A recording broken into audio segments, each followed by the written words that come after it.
변화된 삶을 꿈꾸시나요? 성공을 원하시나요? 그렇다면 다산북스에서 출판한 파리에서 도시락을 파는 여자를 꼭 한번 읽어보시기를 권해드립니다. 마음 공부를 주된 주제로 이야기를 하는 제가 파리에서 도시락을 파는 여자를 권해드리는 이유는요. 이 책을 읽어보시면 알겠지만 빚더미인 삶에서 글로벌 CEO가 되는 과정에서 가장 크게 작용했던 것이 바로 마음가짐이기 때문입니다. 고난에서 벗어날 때 켈리 최 회장은 스스로에게 묻고 그 안에서 답을 찾고 자기 자신에게 용기를 주면서 앞으로 나아갔습니다. 시크릿에서 제시하는 모든 방법들을 삶에 직접 적용시켜 보셨더라고요. 그래서 읽어낸 결과들이기 때문에 마음 공부를 하시는 분들이나 삶의 변화를 꿈꾸시는 분들은 꼭 한번 살펴보시기를 권해드립니다. 이 시간 함께 살펴볼 부분은요.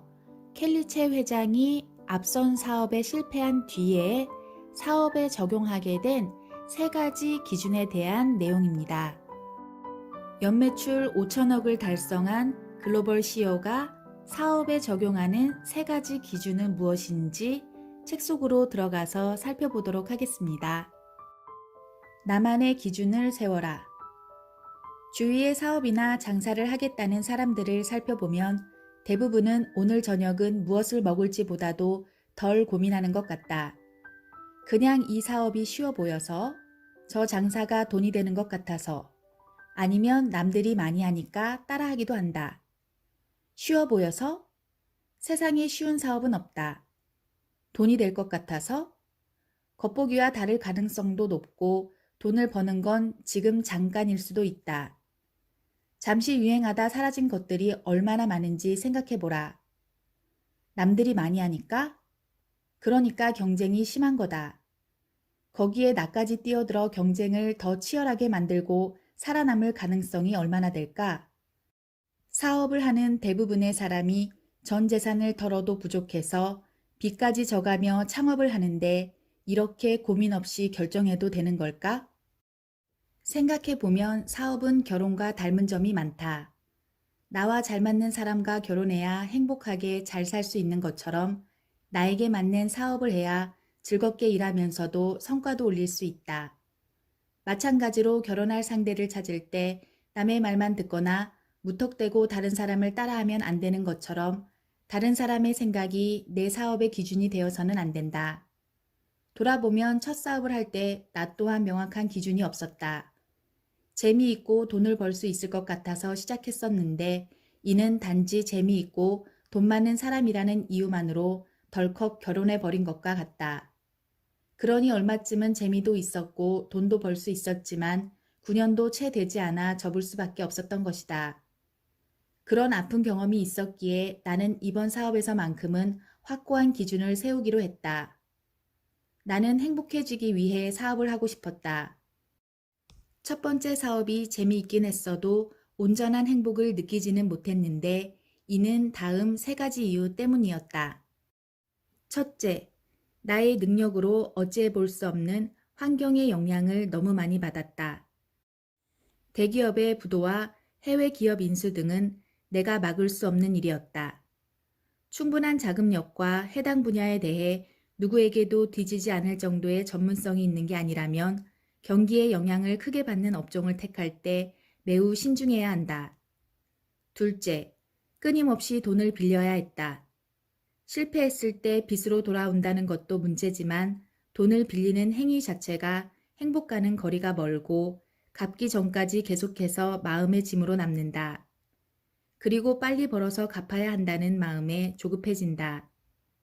셋째, 내 사업이 아닌 친구의 사업이었다. 망하더라도 내가 해보고 싶었던 일을 신나게 해보고 망했더라면 적어도 후회는 덜하지 않았을까? 이런 생각이 2년간 나를 쫓아다녔다. 성공을 하든 실패를 하든 내 사업이어야 더 신나게, 더 열심히, 더 잘할 수 있을 것이다. 이 3번째가 아마도 내가 온전한 행복을 느끼지 못했던 가장 큰 이유였던 듯하다. 그리고 이 3가지 이유는 곧바로 3가지 사업의 선정 기준으로 이어졌다. 첫째, 경기를 타지 않을 것. 둘째, 돈이 많이 들지 않을 것. 셋째, 내가 잘하고 좋아해서 재미있게 할 수 있는, 다시 말해 미쳐서 할 수 있는 일일 것. 명확한 기준에 따라 사업을 선택하면 성공 가능성이 높아질 뿐만 아니라 흔들림이 사라진다. 내가 아닌 남들의 기준에 맞춰 사업을 선택한 사람들은 돈이 더 될 것 같거나 더 좋아 보이는 사업을 발견하면 쉽게 흔들린다. 아마 여건만 된다면 쉽게 갈아타려 할 것이다. 하지만 사업이란 수도꼭지를 돌리면 물이 쏟아져 나오는 것처럼 곧바로 성과가 나기 힘든 법이다. 오랫동안 철저히 준비하지 않는다면 장기적으로 살아남기 어렵다. 어떤 사람은 사업은 누가 더 잘 버티느냐의 싸움이라고 말하기도 한다. 그만큼 인내심을 갖고 힘겨운 시간을 버텨내야 하기에 자신만의 명확한 기준을 세우고 그에 맞는 사업을 시작하는 게 중요하다. 자신만의 기준이 없이 사업을 선정하면 운 좋게 성공한다고 해도 행복하지 않을 가능성이 높다. 사업을 해본 사람은 알겠지만 사업가는 아무래도 보통의 직장인보다 훨씬 바쁠 수밖에 없다. 나 역시 회사의 시스템이 정착되기 전까지는 하루 12시간 일하고도 집에 가서 또 일을 해야 했고 주말은 집에서 일하는 날 그 이상도 이하도 아니었다. 그럼에도 내가 견뎌낼 수 있었던 이유는 나의 사업이 바로 나만의 기준에 딱 부합하는, 그래서 즐겁게 할 수 있는 일이었기 때문이다. 만약 그런 기준이 없이 하루 12시간씩 일하고도 주말도 반납해야 한다면 돈을 많이 벌어도 결코 행복하지 않을 것이다.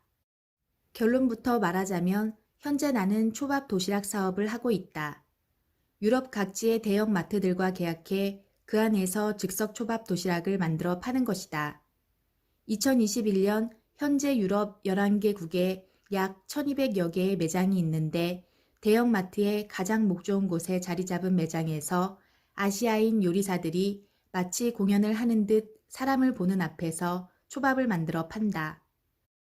이런 콘셉트가 나온 과정에도 앞서 말한 사업의 세 가지 기준, 즉 경기를 타지 않을 것, 돈이 많이 들지 않을 것, 내가 잘하고 좋아해서 재미있게 할 수 있는, 즉 미쳐서 할 수 있는 일일 것이어야 한다는 원칙이 작용했다.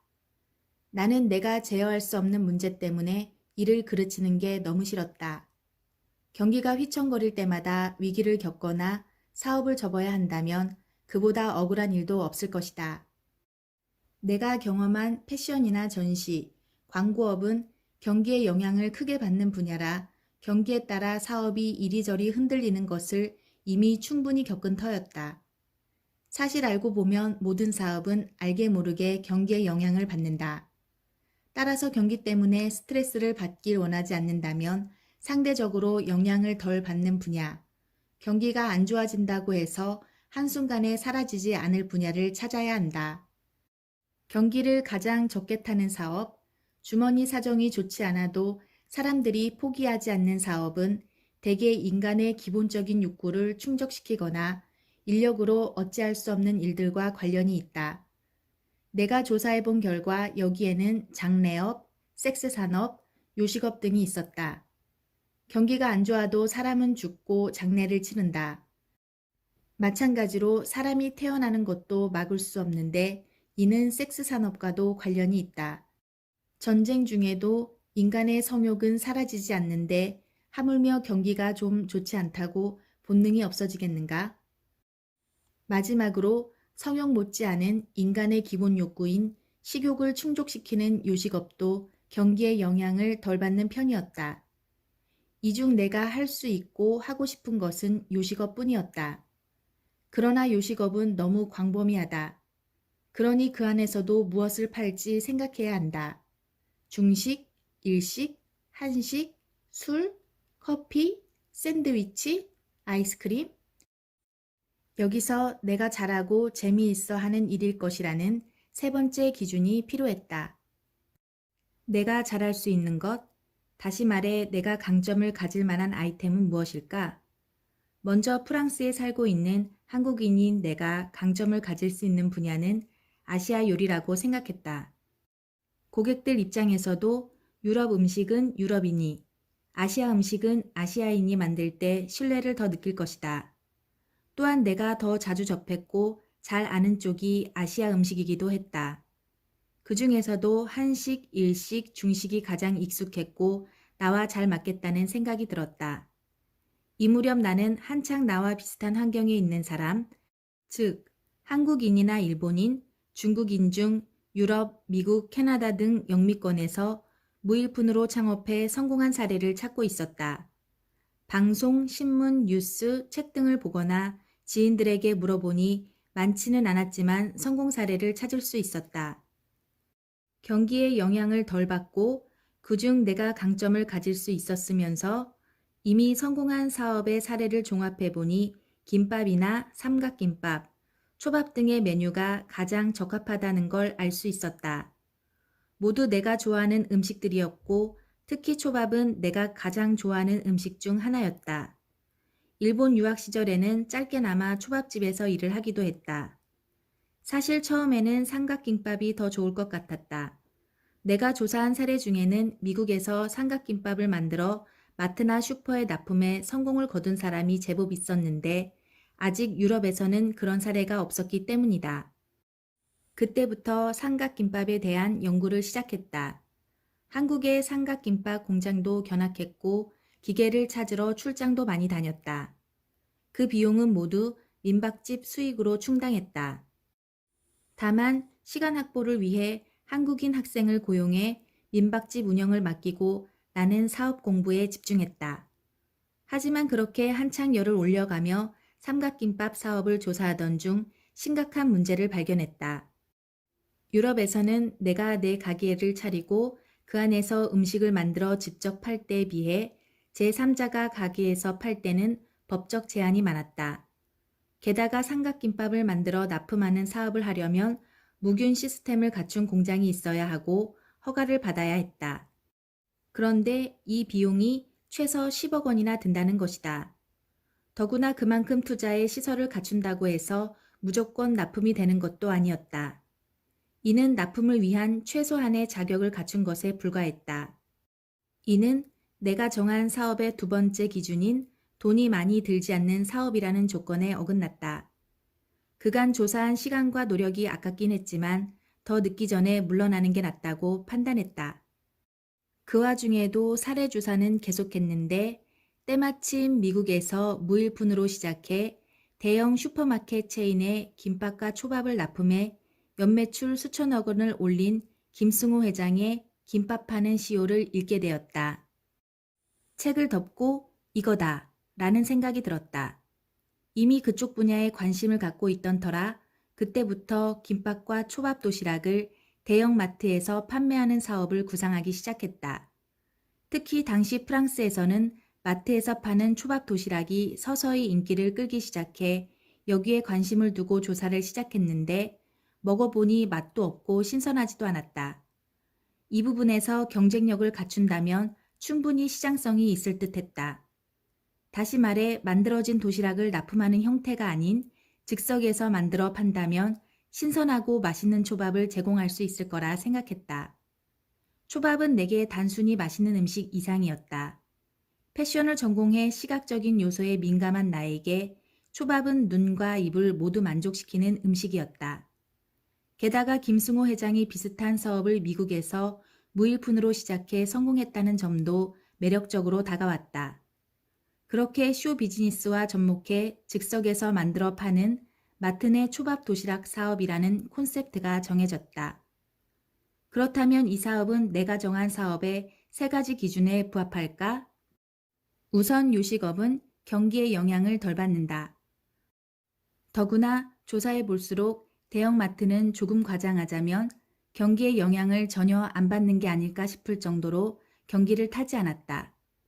다음 기준인 돈이 많이 들지 않을 것이라는 부분은 내가 하기 나름이었다.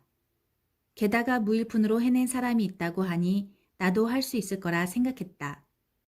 마지막으로 아시아인인 내가 프랑스를 비롯한 유럽에서 초밥 사업을 한다면 이미 큰 이점을 안고 가는 것이었다.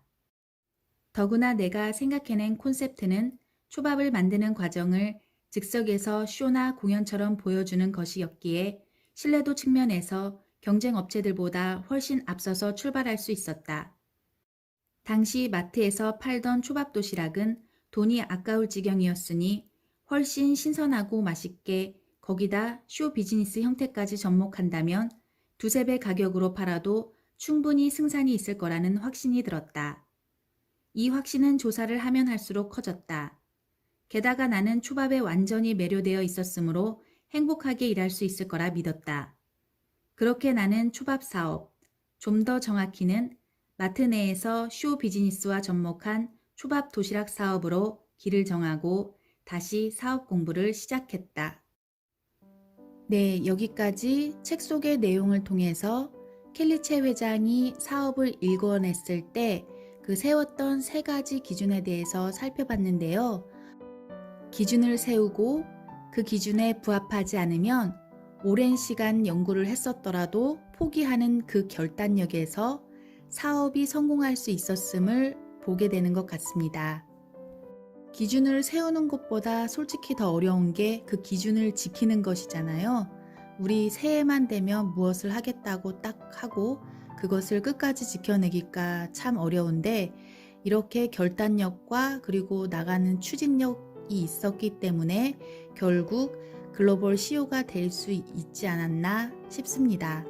기준을 세우고 그 기준을 지켜내는 힘을 길러서 원하는 모든 것을 이뤄내시기를 기원드립니다. 그러면 오늘 내용은 여기까지만 하겠습니다. 끝까지 함께 해주셔서 감사합니다.